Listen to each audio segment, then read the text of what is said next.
ఈ పాపని ఎవరైనా చూసారమ్మా? లేదు సార్, ఈ పాప ఎవరో మాకు తెలీదు సార్. నా పాప నాకు చెప్పకుండా ఎక్కడికి వెళ్ళదు సార్.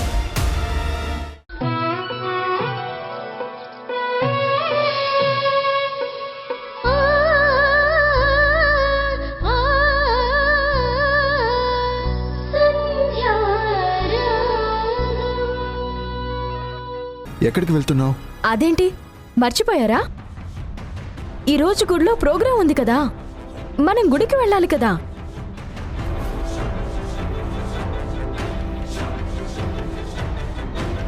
గుడిలో ఏం ప్రోగ్రాం ఉంది? సంధ్య భూమిని దత్తత తీసుకుంటుందని చెప్పాను కదా, మర్చిపోయారా?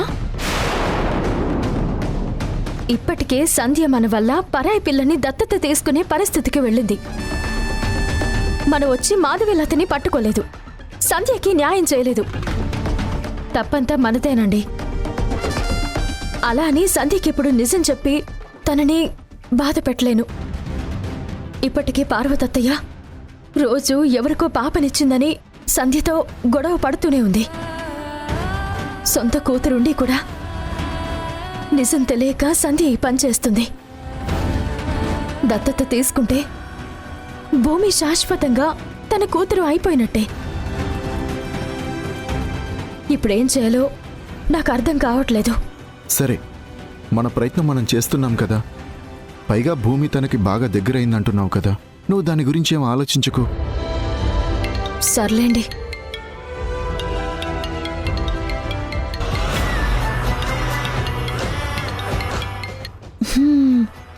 త్వరగా లిఫ్ట్ చేయి బావా.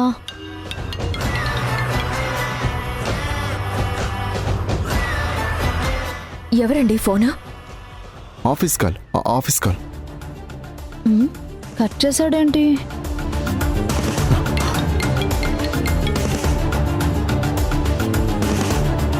మీరు కట్ చేసినా కూడా మళ్ళీ తిరిగి చేస్తున్నారేంటి? అంత సెన్స్ లేని వాళ్ళు మన ఆఫీసులో ఎవరున్నారు? కొత్తగా వచ్చిన మేనేజర్. నేను వెళ్ళి ఫ్రెష్ అయ్యి వస్తాను, మనం బయలుదేరదాం. ఏంటి ఇంత కంగారు పడుతున్నారు? నేను నైట్ దత్తత కార్యక్రమానికి వెళ్ళాలని చెప్తే గుర్తులేదు. సంధ్యకి ఎలా న్యాయం చేయాలో అర్థం కావడం లేదు. ఇలాంటి పరిస్థితుల్లో ఈయనేంటి ఇలా ఉన్నారు?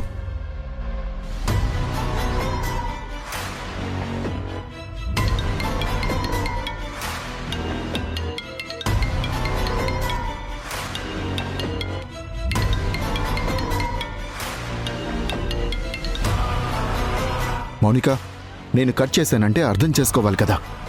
బావా, రాత్రంతా నీ జ్ఞాపకాలతో నాకు అస్సలు నిద్రే పట్టలేదు. ఎప్పుడు తెల్లవారుతుందో, ఎప్పుడు నీతో మాట్లాడాలా అని నైట్ అంతా ఎదురు చూశాను. నైట్ ఇంటికొచ్చి అక్షింతలని అనవసరమైన న్యూసెన్స్ అంతా చేశావు. ఇది చాలదన్నట్టు పొద్దున్నే ఫోన్ల మీద ఫోన్లు చేస్తున్నావేంటి?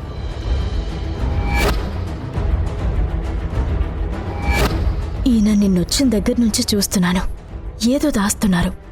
ఏం జరుగుంటుంది? నేనే తెలుసుకుంటాను.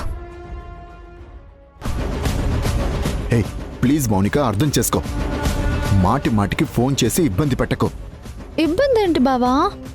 రాత్రి కూడా ఇంటికి రాలేదు. ఈరోజైనా నా దగ్గరికి రావాలి కదా. త్వరగా బయలుదేరి ఇంటికి రా.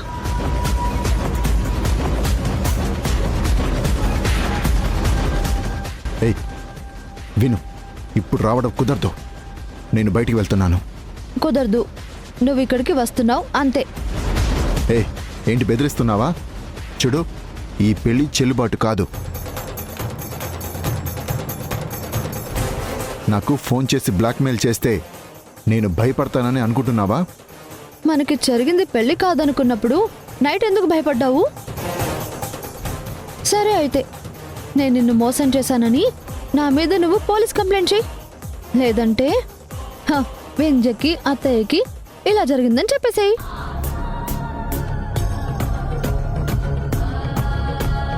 చెప్తావా? నీ వల్ల అవుతుందా? అవ్వదు బాబా. ఎందుకంటే పోలీసులకు చెప్తే నీ పరువు పోతుంది, నీ భార్యకి చెప్తే హోరేసుకొని చస్తుంది.